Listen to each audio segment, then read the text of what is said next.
வணக்கம். இலங்கை செய்திகளுடன் நான் நிரோஷன். விரிவான செய்திகளுக்கு முன் தலைப்புச் செய்திகள். மாகாண சபை தேர்தல் தொடர்பாக நாடாளுமன்றத்தில் பிரதிநிதித்துவம் வகிக்கும் அனைத்து அரசியல் கட்சிகளுடனும் ஆரம்ப கட்ட கலந்துரையாடல்கள் ஆரம்பம். சபாநாயகரின் ஒருதலைபட்சமான செயற்பாட்டை சர்வதேச பாராளுமன்ற ஒன்றியத்திற்கு முறையிடுவோம் என்று காவிந்த ஜாவர்தன சுட்டிக்காட்டு. புதிய பயங்கரவாத எதிர்ப்பு சட்டமூலத்தின் இறுதி வரைவு இந்த வாரத்திற்குள் நீதியமைச்சர் ஹர்சன நாணயக்காரவுக்கு கையளிக்கப்படும் என்று அறிவிப்பு. மஹிந்த ராஜபக்ச எப்படி யுத்தத்திற்கு முடிவு கொண்டு வந்தாரோ அதே போல் பெரும் ஊழல் மற்றும் மோசடிகளுக்கும் அவரை தலைமை தாங்கினார் என்று தேவானந்த சுரவீர விமர்சனம். தொடர்வது விரிவான செய்திகள். மாகாண சபை தேர்தல் தொடர்பாக நாடாளுமன்றத்தில் பிரதிநிதித்துவம் வகிக்கும் அனைத்து அரசியல் கட்சிகளுடனும் வரும் மாதம் ஆரம்ப கட்ட கலந்துரையாடல்கள் ஆரம்பிக்கப்பட உள்ளதாக அரசாங்கம் அறிவித்துள்ளது. இதற்கமைய அனைத்து தரப்பினரும் ஒருமித்த முடிவுக்கு வந்தால் மாகாண சபை தேர்தலை விரைவில் நடத்த முடியும் என்று மாகாண சபைகள் உள்ளூராட்சி மன்றங்கள் மற்றும் பொது நிர்வாக அமைச்சர் சந்தன அபேரத்ன தெரிவித்துள்ளார். ஊடகம் ஒன்றின் கேள்விக்கு பதிலளித்த அவர் மாகாண சபைகள் தற்போது மக்கள் பிரதிநிதிகள் இல்லாமல் அரசு அதிகாரிகளின் கீழ் செயல்படுவது ஜனநாயக கொள்கைகளுக்கு ஏற்றதல்ல என்பதையும் சுட்டிக்காட்டினார். ஆகையால் மாகாண சபை தேர்தலை தாமதமின்றி நடத்த வேண்டும் என்ற நிலைப்பாட்டில் அரசாங்கம் உறுதியாக இருக்கின்றது. ஆயினும் தேர்தலை பழைய முறைப்படி நடத்த வேண்டுமா அல்லது புதிய முறைப்படி நடத்த வேண்டுமா என்பதுதான் இப்போது நிலவுகின்ற பிரச்சனை என்றும் குறிப்பிட்டிருந்தார். மாகாண சபை தேர்தலை நடத்துவதற்கென்ற முன்னேற்பாடுகள் முன்னெடுக்கப்பட்டாலும் தேர்தலின் திகதி தற்போது உறுதிப்படுத்த முடியாது என்று அமைச்சர் விளக்கம் அளித்தார். மேலும் தேர்தல் முறைமை தொடர்பான சட்ட சிக்கல்கள் தீர்க்கப்பட்டவுடன் தாமதமின்றி மாகாண சபை தேர்தலை நடத்த அரசு நடவடிக்கை எடுக்கும் என்று அவர் உறுதியளித்தார். பாதுகாப்பு பிரதியமைச்சர் அருண் ஜெயசேகருக்கு எதிராக நம்பிக்கையில்லா பிரேரணை விவாதத்திற்கு எடுத்துக் கொள்ளப்பட்டால் உயிர்த்த ஞாயிறு குண்டு தாக்குதல் தொடர்பான பல உண்மைகள் வெளிப்படும் என்பதால் அரசாங்கம் அச்சமடைந்துள்ளதாக ஐக்கிய மக்கள் சக்தியின் ஹம்பகா மாவட்ட நாடாளுமன்ற உறுப்பினர் காவிந்த ஜாவர்தன தெரிவித்தார். சமகால அரசியல் நிலைமைகள் குறித்த கேள்விகளுக்கு பதிலளித்த போது உயிர்த்த ஞாயிறு குண்டு தாக்குதலுக்கான நீதியை வழங்குவோம் என்று கூறிய தேசிய மக்கள் சக்தி ஆட்சிக்கு வந்தது. ஆனால் இதுவரை உண்மை வெளிக்கொண்டு வரப்படவில்லை, வெறும் வாக்குறுதிகளை அளிக்கப்பட்டுள்ளன என்று அவர் கூறினார்.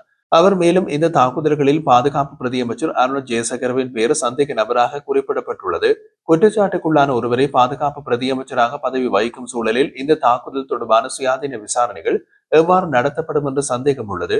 இதன் அடிப்படையில் தான் அவருக்கு எதிராக நம்பிக்கையில்லா பிரேரணை கொண்டு வரப்பட்டது. ஆனால் பொய்யான காரணங்களை முன்வைத்து சபாநாயகர் அந்த பிரேரணையை புறக்கணித்துள்ளார் என்று குறிப்பிட்டுள்ளார். நம்பிக்கையில்லா பிரேரணை விவாதிக்கப்பட்டால் உயிர்த்த ஞாயிறு கொண்டு தாக்குதலின் உண்மைகள் வெளிப்படும். அவை அனைத்தும் அரசாங்கத்திற்கு எதிரானவையாக அமையும் என்பதால் தான் அரசு அஞ்சுகின்றது. மேலும் சபாநாயகர் ஜெகத் விக்ரமரத்ன ஒருதலைபட்சமாக செயல்படுகின்றார். நடுநிலையாக இருக்க வேண்டியவர் சபை முதல்வர் விமல் ரத்நாயகவின் அறிவுறுத்தல்களுக்கு அமையவே செயல்படுகிறார். சபாநாயகரின் இந்த பாகுபாடான செயல்பாடுகளை சர்வதேச பாராளுமன்ற ஒன்றியத்திடம் முறையிடுவோம் என்று காவிந்த ஜெயவர்தன வலியுறுத்தினார். புதிய பயங்கரவாத எதிர்ப்பு சட்டமூலத்தின் இறுதி வரைவு இந்த வாரத்திற்குள் நீதியமைச்சர் ஹர்சன நாணயக்காரவுக்கு கையளிக்கப்படும் என்று அந்த சட்டமூலத்திற்கான நிபுணர் குழுவின் தலைவர் மற்றும் ஜனாதிபதி சட்டத்திரணி ரியன்சி அரசகுலரட்ன தெரிவித்தார். புதிய சட்டமூல தயாரிப்புக்காக அமைச்சரவையால் நியமிக்கப்பட்ட இந்த குழு கடந்த வாரம் நீதி மற்றும் தேசிய ஒருமைப்பாட்டு அமைச்சில் கூடியது. அப்போது கருத்து தெரிவித்த போதே குழு தலைவர் மேற்கண்ட தகவலை வெளியிட்டுள்ளார். சட்டமூலத்தில் உள்ள சிக்கலான பிரிவுகளை தொடர்ந்து அடையாளம் காணும் பணிகள் இடம்பெற்று வருகின்றது என்றும் இதன் அடிப்படையில் இரண்டாவது தடவையாக விரிவான ஆய்வுகள் நடைபெறுவதாகவும் அவர் குறிப்பிட்டார். மேலும் குழு இடைவிடாமல் ஆலோசனையில் ஈடுபட்டு வருவதோடு தேவையான மாற்றங்களை இணைத்துக் கொண்டு சட்டமூலத்தை உருவாக்கும் பணியை சட்ட வரைவு திணைக்களம் மேற்கொண்டு வருகிறது என்றும் ரியன்சி அரசு குலரட்ன விளக்கம் அளித்தார்.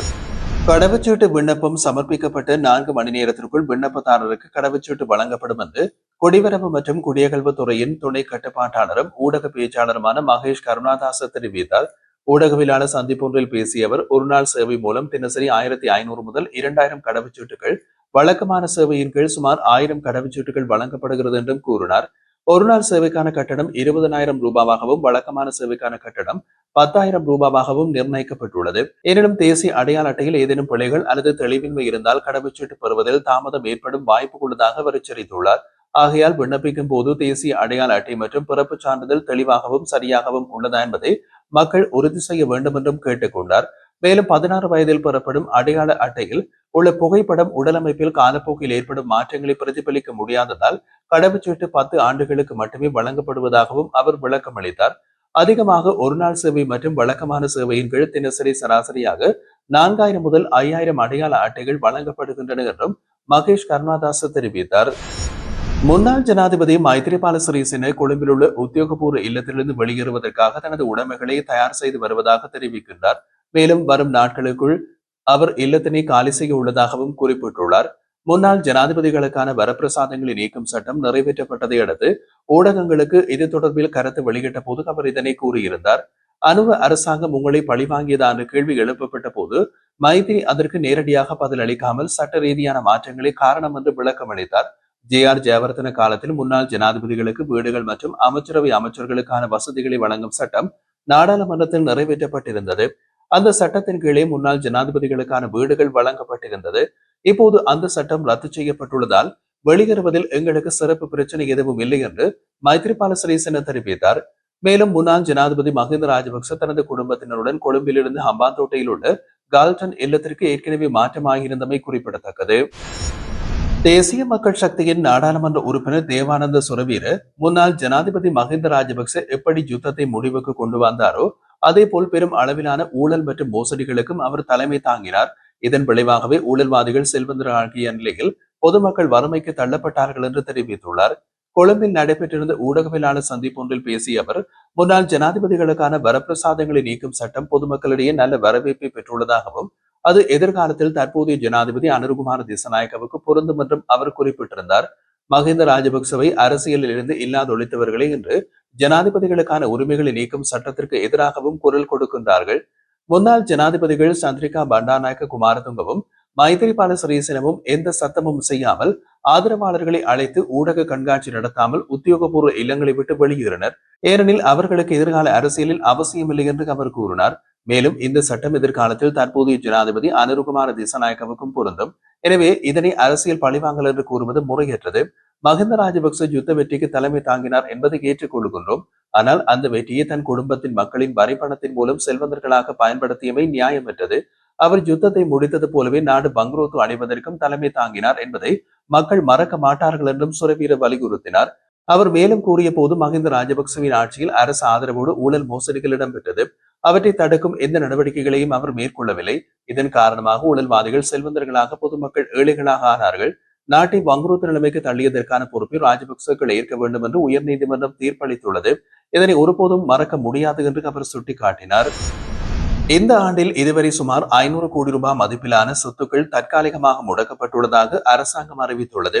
திட்டமிட்ட குற்ற செயல்களுடன் தொடர்புடைய பாதாள உலக உறுப்பினர்களுக்கு சொந்தமானதாக சந்தேகிக்கப்படும் சொத்துக்களே பெரும்பாலும் இவ்வாறு முடக்கப்பட்டுள்ளதாக தெரிவிக்கப்படுகின்றது. இந்த விவரங்களை பொது பாதுகாப்பு அமைச்சர் ஆனந்த விஜயபால வெளியிட்டுள்ளார்.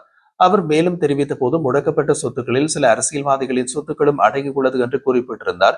அண்மையில் நாடாளுமன்றத்தில் நிறைவேற்றப்பட்ட குற்ற செயல்களால் ஈட்டப்பட்ட சொத்துக்களை முடக்கும் சட்டத்தின் அடிப்படையில் இவை முடக்கப்பட்டுள்ளதாக அமைச்சர் விளக்கம் அளித்திருந்தார். மேலும் தொடர்புடைய குற்றச் செயல்கள் தொடர்பாக விசாரணைகள் முன்னெடுக்கப்பட்டு வருவதாகவும் இவ்வாறான சொத்துக்களை பராமரிக்க தனித்துவமான அதிகார சபை ஒன்றை உருவாக்குவதற்கான நடவடிக்கைகள் எடுக்கப்பட்டு வருகின்றது என்றும் அவர் தெரிவித்திருந்தார்.